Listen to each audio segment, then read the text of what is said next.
Ku saa 5 ez'okumakya ssentebe w'ekibiina ky'NRM Pulezidenti Yoweri Kaguta Tiwawula Museveni atuuse ku kisaawe Kololo ne Maama Jendi Kata Museveni okwetaba mu ttamiruka w'ekibiina ky'NRM bwe bagenda okulondera abakiise ab'olukiiko olufuzi olw'okuntikko olwa Central Executive Committee. Ayaniziddwa abakulembeze ba CEC abaliko Ssaabawandiisi w'NRM Richard Todong, akulira akakiiko k'ebyokulonda Dr. Tango Odoi n'abalala. Ssaabawandiisi Todong ayanjulidde abakiise ebyasalwawo ku Lwomukaaga mu lukiiko lw'abakulembeze b'NRM olwa NEC nga muno mulimu okukakasa Pulezidenti Museveni okuyitawo nga tavuganyiziddwa ku bifo biri okuli ekya ssentebe w'NRM ate n'okukwatira ekibiina bendera mu kulonda ku bwa Pulezidenti omwaka ogujja. National Executive Council strongly endorsed and recommended His Excellency General Retired Yoweri Kaguta Museveni as the NRM presidential flag bearer. Akulira akakiiko k'ebyokulonda Tango Odoi ayanjudde erinnya lya Pulezidenti Museveni ku bifo byombi olwo n'awa omukisa abakiise nabo okusalawo oba nga ddala Museveni agwanidde okufuna ebifo ebyo. On behalf of the NRM Electoral Commission, I now present the candidate Yoweri Kaguta Museveni Tibuhaburwa, who sailed through unopposed for presidential flag bearer for the NRM party to the National Delegate Conference. Those in favor, stand up, say aye. To the contrary, no. Bwana bali kwekutulamu bakakasizza Museveni ti kagabanamu essuubi era ne bamukakasa ku bifo byombi. Tangazeeko okwanjula Haji Moses Kigongo nti ono yayitamu nga tavuganyiziddwa ku kifo ky'omumyuka wa ssentebe w'NRM asooka. Those in favor, stand up, say aye. To the contrary, no. Museveni ayogeddeko eri abakiise era bw'atyo n'abeebaza okumwesigisa ebifo byombi. I thank you for again putting trust in me to be your chairman.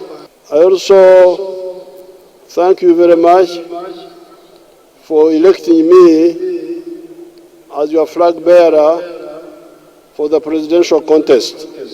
Ategeeza nti azina ekitabo ekiri mu kalonda yenna NRM gwekoze okuvula yakwata enkasi mu mwaka gwa 1986. Museveni agamba nti eggwanga lisa ku ttaka ng'ebyenfuna bidobonkanye naye kati likuze kumpi buli kimu. When we came in, we knew exactly what to do. And that's why the economy of Uganda has recovered. Agamba nti asobodde okutumbula ebyobulimi naddala okulima emmwanyi, amajaani n'ebirime ebirala so nga gavumenti yasobola okulinnya ku nfeete amagendo. Some of the C's and the T's came back. But we also defeated magendo, smuggling, kibanda, foreign currency black market, okusamula speculation. Annyonnyodde nti abazungu baleka abasomesezza abaddugavu nti ebirime byokka bye bivaamu ssente okuli emmwanyi, amajaani n'eppamba, era yasigala yeebuuza nti ate ebirime ebirala nga muwogo, amatooke, kasooli lwaki tebirimibwa ne bitundibwa, era bw'atyo n'akyusa endowooza y'abantu n'atandika obbakubiriza okulima emmere eno nga yakutunda. Cassava is becoming a very big cassava cash product.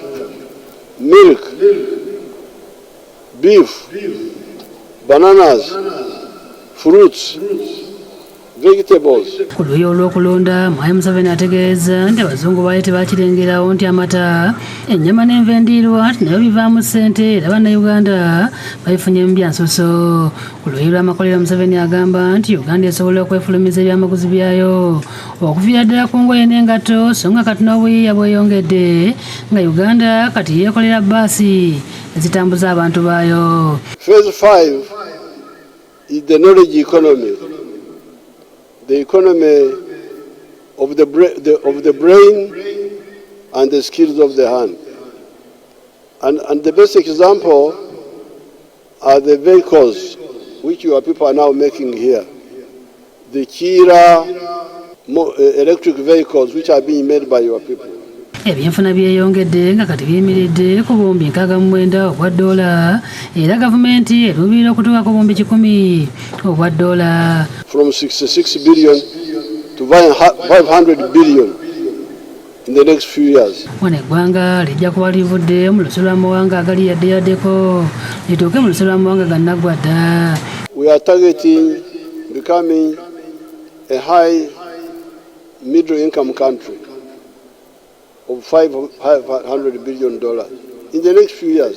Museveni agamba nti bino byonna bijja kutuukibwako ng'eggwanga ttebenkevu era n'alabula nti tajja kukkirizibwa kutabangula ggwanga lino. This is very important and we should not allow anybody to disturb our peace. Museveni ategeeza nti Uganda okuyingira mu lusu lw'amawanga agali mu lusu lwago gannaggwadda gavumenti yakwongera ku bungi bw'amasannyalaze okuzimba enguudo ssaako n'okuzimba oluguudo lw'eggaali y'omukka.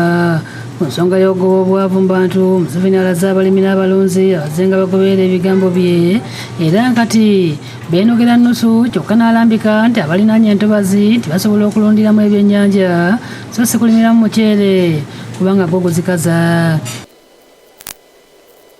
Coffee, 1 acre, fruits, 1 acre,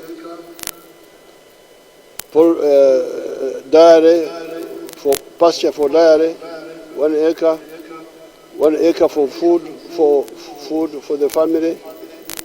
Then in the backyard, those pigs and poultry for eggs. And in the wetlands, fish farming. Yeewaddeko ekyokulabirako nti alunda ebyennyanja etteeso Kabaale n'Erango nti naye yakizuula nti ebyennyanja bifuna kiralo. I get about 70 million per acre. Abalimi abasebe banywerera omwo naye balina okwemanyiza okufiirira ebirime mu kaseera ak'ekyeya balema okufiirizibwa. You save water for irrigation. Ebyobulamu eby'obujjanjabi kw'ossa n'amazzi amayonjo n'akatale ategeeza nti gavumenti yakwongera okubissaako essira. If you do this, you will find that people will be very happy with the NRM. Health care, free education, roads, crime, land grabbing, maybe also safe water. These are the ones I would like to emphasize under service. Kyokka Museveni akyamudde abantu bw'abaddukiddemu emisinde ng'amalirizza okwogera era bw'atunaddeyo n'atuula.